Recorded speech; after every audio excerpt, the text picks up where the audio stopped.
लाभार्थी प्रोग्राम रखो, माया भाई मंदिर बनाना है, उनको बनाएंगे, तुम्हारा डायरा होता है तो रुपया बहुत उठता है, तो उनको उठता है बापू, क्या करता है मन के हो जाएगा हूँ कोई तो आपला भाग होता है बापू क्यारेक क्यारेक तो नहीं थाता है, 250 रुपये नहीं थाता है, गाम प्रमाणे प्रोग्राम होता है बापू। हकीकत अमर एक जगह प्रोग्राम होतो ने आखी रात गायु ने 250 रुपया છે, 250 અને એમાં લાઈટ સાહેબ ઝટકો ખાઈ ગઈ ને તે 5 મિનિટ પછી લાઈટ આવી તો 250 નહોતા અને આયોજકો અમને કીધું તમારી પાસે હતા લઈ કોણ જાય કાઢો, એટલે ભાઈ મેં કીધું આવ્યા લાભાર્થી કાઢે ક્યાંથી, તે મેં માઇકમાં કીધું બાપા આ ગામ તમારું, લાઈટ તમારી, ઝટકા તમે ખવડાવો, આળ અમારી ઉપર આવી વસ્તુ ખોટી છે માટે જેણે લીધા હોય એને દઈ ગયો બાપા, બીજી વાર કોઈ દી અમે આવો સાળો નહીં કરીએ। એટલે અમારા ભૂપતભાઈ મને પાછો એવું હોય ત્યારે સલાહ દે, મને કે માયાભાઈ દેવા આવવા હોય પણ આ લાઇટ ચાલુ હોય તો ખરાબ લાગે ને, દેવા કોણ આવે? એટલે મેં કીધું મિત્રો એક વિનંતી, 5 મિનિટ લાઇટ બંધ કરી દો ભાઈ, 5 મિનિટ લાઇટ બંધ કરવામાં આવે છે, અંધારામાં દઈ જાઓ તે 5 મિનિટ લાઇટ બંધ કરી, હું કહું એમ આવતા હોય લાઇટ ખોલીને તો તબલાની પેટી એ નહોતું એ ઉપાડી જાય। બાપુનો પ્રોગ્રામ અમે રાખ્યો, મંદિર બનાના હૈ, ભૂલી ગયા હતા ને? આપણું એવું જ છે, તમને ક્યાંય ક્યાંય કરી વેચે, તમને ખબર ન હોય કઈ વાત અધૂરી રહી ગઈ ને કઈ પૂરી થઈ ગઈ। એટલે પ્રોગ્રામ જામ્યો છો ભાઈ ને આવી રીતે હાલતું હતું, તો વચ્ચે વચ્ચે નામ આવતા હતા ને એમાં ઓડિયન્સમાંથી એક ભાઈ ઊભા થયા, મને કે મારા ભાઈ તમને સાંભળવા આવ્યા? અરે મેં પણ સાંભળવા પણ બાપુના લાભાર્થે છે પ્રોગ્રામ, આશ્રમના લાભાર્થે, કાંઈ કરવું કે નહીં? મને કરવાનું છે, મંદિર, બાપુને બોલાવે, બાપુ અહીંયા આવો, કેટલો ખર્ચો છે? अरे करीब होगा, मालूम नहीं है, सरवाला का तो मालूम नहीं है, लेकिन सीमेंट इतने रुपये की होगी, पत्थर इतने रुपये का होगा, लोखंड इतना रुपया का होगा। 3 જણા ઉભા છે, બાપુ મારા 3 નામ લખી નાખો, બધું આવી જાય, પ્રોગ્રામમાં આડું અવળું કાંઈ નહીં, પ્રોગ્રામ હાલવા ગયો તા તો બાપુની જટા છૂટી, ક્યાં બાત है, करण का अवतार हो गया हूँ बापू, हो गया। आखिर रात प्रोग्राम आयो भाई, हमણાં બાપુનો ફોન આવ્યો, માયા ભાઈ वो 3 कौन थे? મેં કીધું ગામ તમારું હતું, અમને ક્યાં ખબર છે?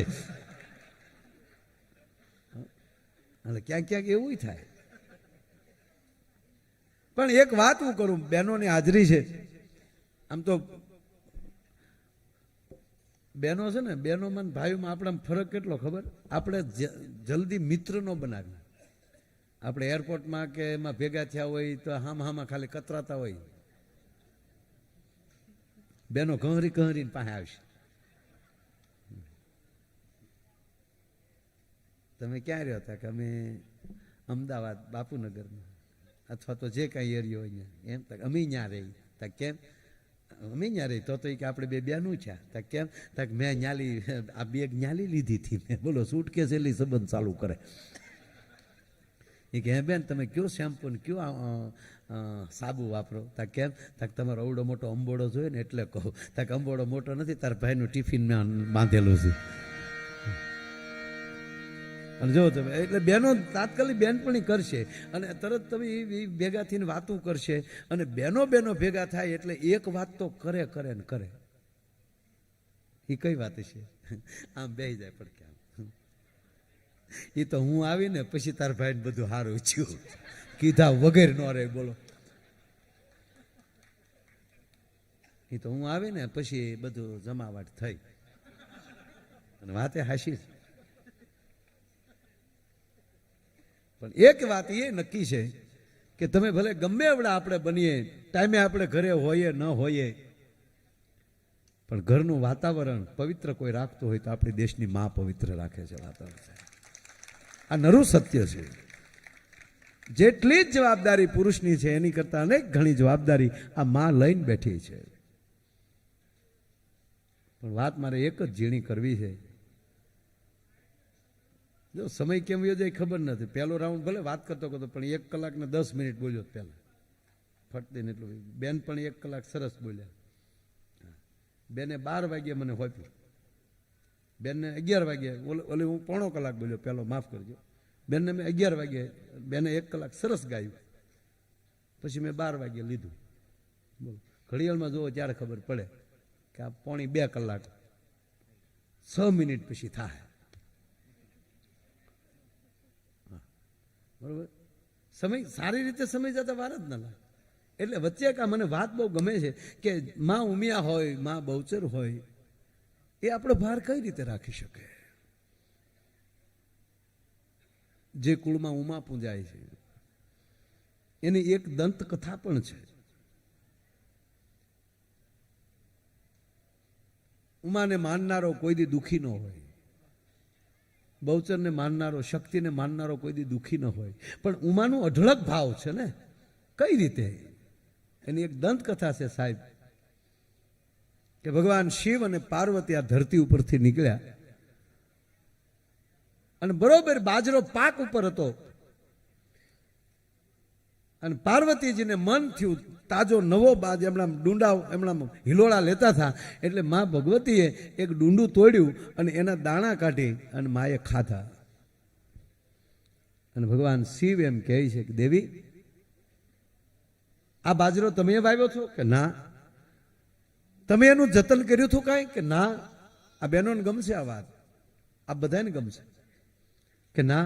કોની વાડી છે ખબર છે તમને કે ના? આમાં તમારું કાંઈ પ્રકારનો મહેનત ખરી આ બાજરામાં કે ના? તો કોઈને પૂછ્યા વગર ખાવું એ અપરાધ છે.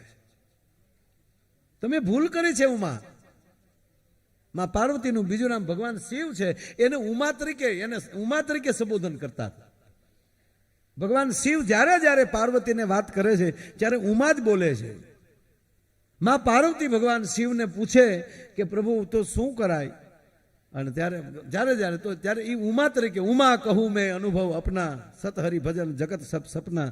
જ્યારે શિવ બોલ્યા છે ત્યારે ઉમા શબ્દનો સંબોધન કર્યું છે ભગવાન શિવે. કે ઉમા, આપને ખબર નહીં હોય કે કોનું ખેતર છે કે ના? તો તમે પૂછ્યા વગર બાજરો ખાધો એટલે તમે એના દોષમાં આવ્યા છો.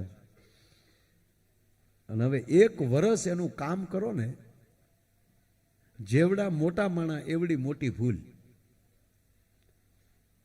એ જગ્યાએ કોઈ મજૂર માણાએ ભૂલ કરી હોય તો 1 દી દાડિયા જી આવે ને તોય થઈ જાય. જો સાયકલ ભૂલી પડે ને તો બીજી શેરીમાં જાય, રિક્ષા ભૂલી પડે ને તો બીજા એરિયામાં જાય, બસ ભૂલી પડે ને તો બીજા ગામમાં જાય, પણ પ્લેન ભૂલવું પડે ને તો સીધું બીજા દેશમાં જ જાય. જેવડા તમે એવડી ભૂલ બનતી હોય છે. આ તો પરાંબા શક્તિ છે, માં ઉમા છે. અને એ ઉમા એમને પૂછે છે ભગવાન શિવ, માટે તમારે 1 વર્ષ એ ખેડૂતનું તમારે કામ કરવું પડશે. અને માં આવી આ ધરતીમાં વૃદ્ધ રૂપ ધારણ કર્યું છે.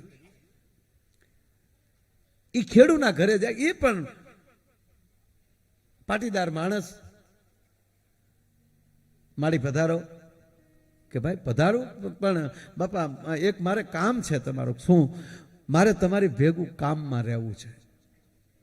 હું તમારા ઘરના તમામ કામ કરી, તમારી પાસેથી કોઈ મહેનતાણું મારે નથી જોતું, કેવલ મને જમાડજો, મને ખાવા દેજો.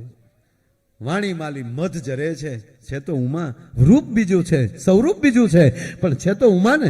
એની વાણીમાં શું ઘટે? અને પ્રભાવ પડ્યો કરે મારી માં. આપ જેવું આવડી વ્યક્તિ કોઈ અમારા ઘરે રહેશે તો અમારા છોકરાઓને સારી વાતો થશે, સંસ્કાર મળશે. અમારા ઘરે તમે ક્યાંથી? સાહેબ, હામા માણસની મગજ ફેરી ગયો કે કોણ છો ને ક્યાંથી આવો છો ને કાંઈ નહીં. મારું અત્યારે કોઈ નથી, મારે તમારે ઘરે રહેવું છે. અને એ રહે છે, વાત બહુ મોટી છે.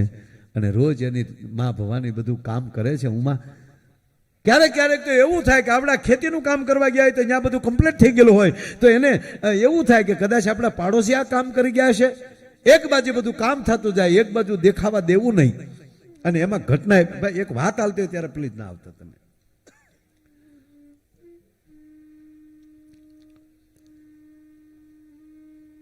એમાં 1 મહિનો હવે ખાલી બાકી છે. શ્રાવણ મહિનો આવ્યો છે અને આખું ગામ બળદગાડા લઈને હરિદ્વારનો સંઘ તૈયાર કર્યો. 2 મહિના દિવાળી આડા બાકી હોય, ભાદરવો ને આહુ. દિવાળીએ સંઘ પાછો આવે ગાડા લઈને. આવી તૈયારી. એટલે બધાએ કીધું કે માડીને તો હારે લેજો, ઉમામાને હારે લેજો.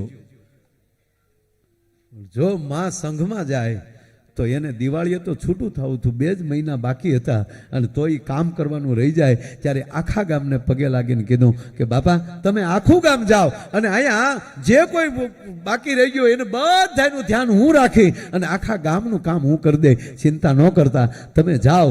અને પછી આ જે ગરધણી હતો જેના ઘરે હતા ને એ પટેલને કીધું કે આલ્યો એક આ મારી ચૂંદડી માં ગંગાને ચડાવી દેજો. સંઘ ગયો, આનંદમાં આનંદમાં પાછા વળી ગયા. 3 દી થઈ ગયા વળતા પાછા ફર્યા. 3જે દિવસે જ્યાં રાત્રિ રોકાણ હતું અને આણે એના થેલો કે જે કાંઈ હતો સામાન ખોલ્યો અને જ્યાં ઉમામાએ આપેલી ડોશીમાએ આપેલી ચૂંદડી જોઈ, અરે રે આ ચૂંદડી દેતા તો ભૂલી ગયા, ગંગામાને ચડાવતા તો ભૂલી ગયા. અને ગામનાને કીધું કે બાપા હવે અમારે પાછું જવું પડશે અને આ રહી ગયું કે પણ હવે નહીં કે એણે કીધું એટલે જવું પડે. અને એણે એવું કીધું ગંગામાને કહેજો કે આ ઉમાએ મોકલી છે. ગામ હજી ઓળખતું નથી ઉમા કોણ છે.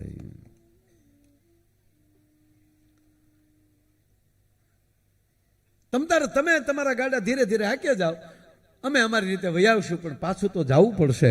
અને સાહેબ કહેવાય ગયો 3 દી પાછા જવાના 3 દી પાછા આવવાના, એટલો ફરક પડતો હતો.